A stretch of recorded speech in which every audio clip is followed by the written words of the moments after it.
Ya, 90,2 Serambi FM, Syederalon kembali lagi bersama saya Tia Andalusia dalam talk show bersama Dinas Kesehatan Perilaku Hidup Bersih dan juga Sehat, Sekolah dan juga Poskestren bersama Aneh, Kepala Bidang Kesehatan Masyarakat Dinkes Aceh. Dan untuk Anda yang ingin bergabung silakan di 0651 637172 atau WhatsApp di 0811 689020. Dan Anda juga bisa menyimak via streaming di www.serambifm.com atau juga via Facebook di Facebook Radio Serambi FM Banda Aceh. Ya, Bu Cut, Bu Dokter ya.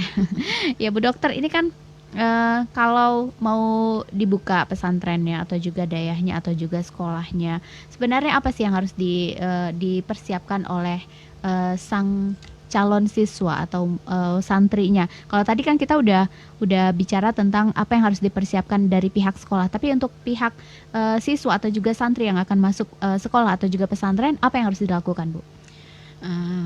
Yang pertama sekali, semua yang mengakses sekolah, baik sekolah atau dan sehat. Petugas tata usahanya, CS, santrinya, dia kurang sehat, dia nggak boleh apakah sekolah maupun ke santri. Jadi betul-betul besok kalau pesantren, karena dia mondok, dia harus membawa surat sehat dari puskesmas untuk pesantren. Jadi harus seperti itu. Kemudian juga sudah disampaikan juga kepada keluarga, waktu mengantar tidak boleh singgah di mana-mana. Jadi dari rumah langsung ke pondok pesantren. Jadi gitu tidak mungkin dia udah bawa surat kesehatan, langsung diantar langsung ke sekolah. Kemudian wajib dalam keadaan sehat, tidak boleh flu, pilek segala macam, wajib sehat pokoknya. Kemudian kalau untuk anak didik sekolah, dia harus bawa bekal. Jadi bekal dia harus bawa dari rumah, bakal apakah botol minuman ya, tempat makan dan minuman dia harus bawa sendiri. Kemudian selalu menggunakan masker wajib. Jadi kalau pesantren katanya minimal 5 masker harus dibekali oleh orang tua santri untuk waktu dia datang ke itu. Kemudian kalau pesantren juga harus selalu menyiapkan, cara disinfektan juga disiapkan oleh orang tua sebaiknya. Kemudian juga untuk santri, peralatan yang digunakan dia nggak boleh, jadi harus dia bawa sendiri. Jadi nggak boleh bertukar-tukar. Jadi dia betul-betul menggunakan peralatan yang akan dia gunakan punya dia sendiri. Itu harus dibekali oleh orang tua santri.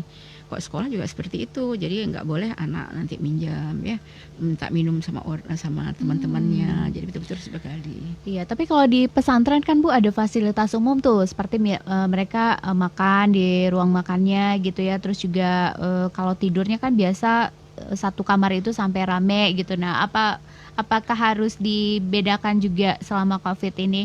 Mungkin kamarnya yang tadinya satu kamar itu muat 10 orang harus jadi 5 orang, 5 bed gitu. Atau seperti apa nih Bu? Memang harapannya sebenarnya kalau semuanya warga pesantren itu gitu sudah masuk ke lingkungan pesantren, dia dalam keadaan sehat ya. Jadi harapannya apakah semua warga, apakah yang siapapun yang mengakses pesantren, kalau bisa tidak ada keluar masuk, tidak ada keluar masuk dari luar, sehingga yang udah masuk dalam keadaan dia tetap sehat selama berada di daya.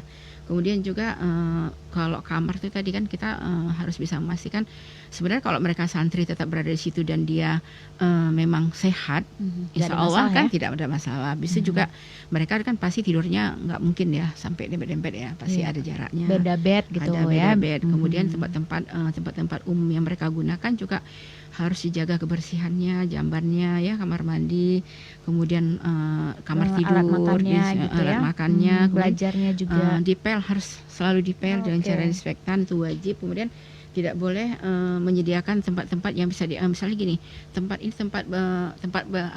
kamar mandi nanti ada kaca ya, sisir bertukar-tukar gitu, itu yang nggak boleh dihindari, dia harus dihindari. Gitu juga tempat-tempat dia sholat mungkin ya, sajadahnya juga. Jadi kalau bisa masing-masing gitu ya? Semuanya harus punya pribadi, nggak boleh. Dan pastinya ini sang orang tua juga maunya seperti itu juga ya Bu ya. Jadi sebelum mengantar anak ada baiknya dipersiapkan semuanya gitu ya. Kalau perlu ada cadangannya. Jadi kalau yang satu kotor ada yang bersih gitu ya Bu ya.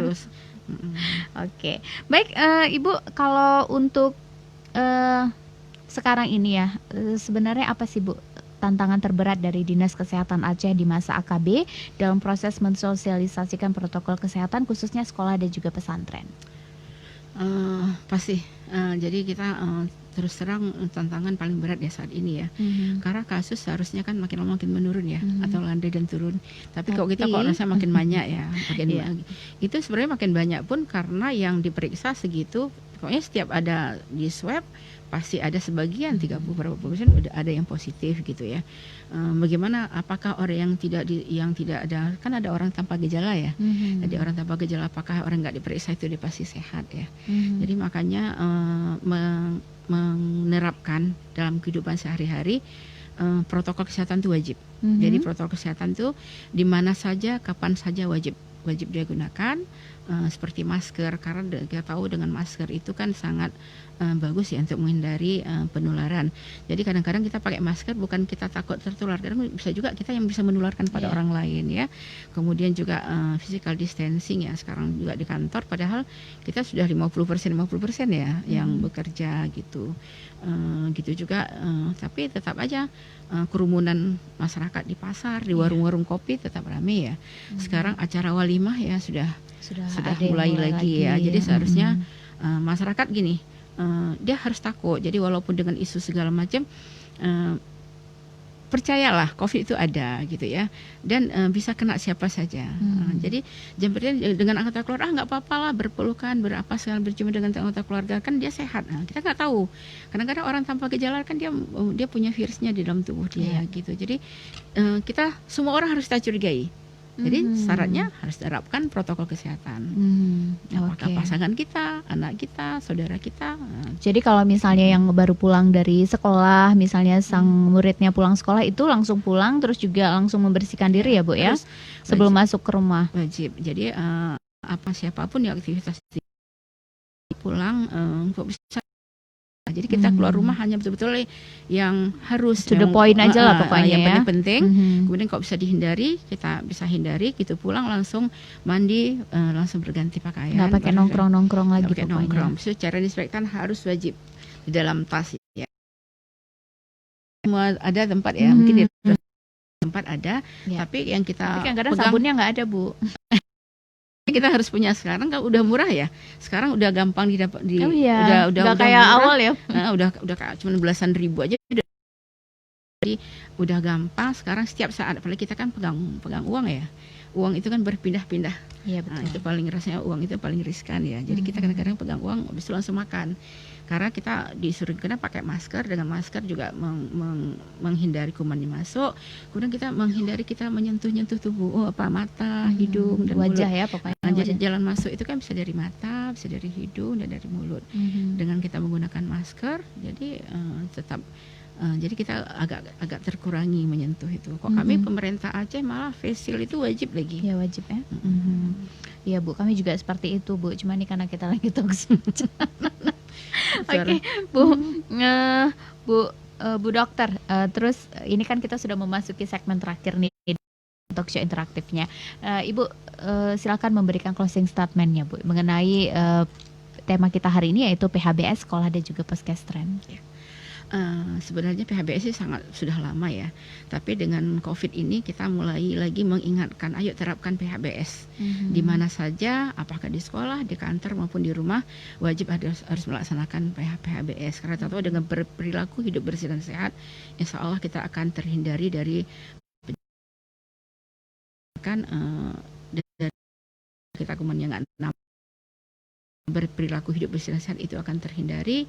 Kemudian mari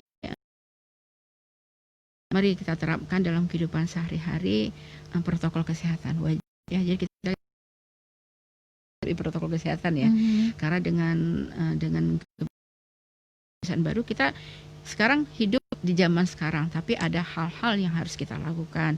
Minimal pakai masker, seminimal mungkin pakai masker, menggunakan masker setiap saat. Kemudian kita harus menjaga jarak, kemudian hindari tempat-tempat keramaian, itu wajib. Itu ya. yang masih belum ini ya Bu ya.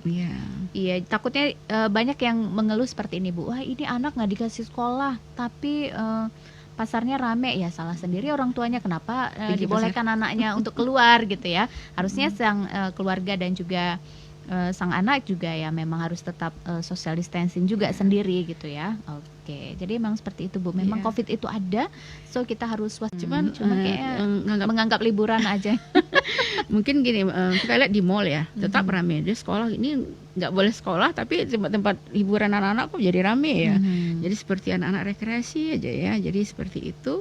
Sementara kalau sekolah memberikan PR banyak, marah lagi ya. Mhm. Kebanyakan PR gitu ya. Jadi Mhm. seperti itu kita harapkan masyarakat bisa pokoknya Bisa jaga aware diri, gitu ya. jaga keluarga ya, Iya. jaga lingkungan ya. Wajib pertama jaga diri dulu. Mhm. Kemudian jaga lingkungan saudara, keluarga kita, kemudian jaga Iya. lingkungan kita. Itu Lagian nomor kalau satu. kita pakai masker itu bukan hanya mencegah COVID aja Bu ya, tapi juga mencegah banyak hal, banyak penyakit. Iya, pasti. Iya. Sebenarnya banyak penyakit menular yang lain yang sangat menular dengan masker. Cuman kita kok mungkin karena nggak nampak ya. Padahal kalau kita oleh COVID kan kita paling banyak kepada orang tua ya, yang menyebabkan kematian juga orang tua dengan komorbid ya, ada penyakit penyerta yang lain pada umur yang terlalu muda. Tapi yang bisa kenanya. nggak Bu, kalau misalnya ada yang dia itu pasien COVID, terus juga mungkin usia masih muda, terus juga kalau kita melihat dia itu OTG, orang tanpa gejala, tapi bisa sembuh sendiri nggak Bu kalau COVID Pasti. itu?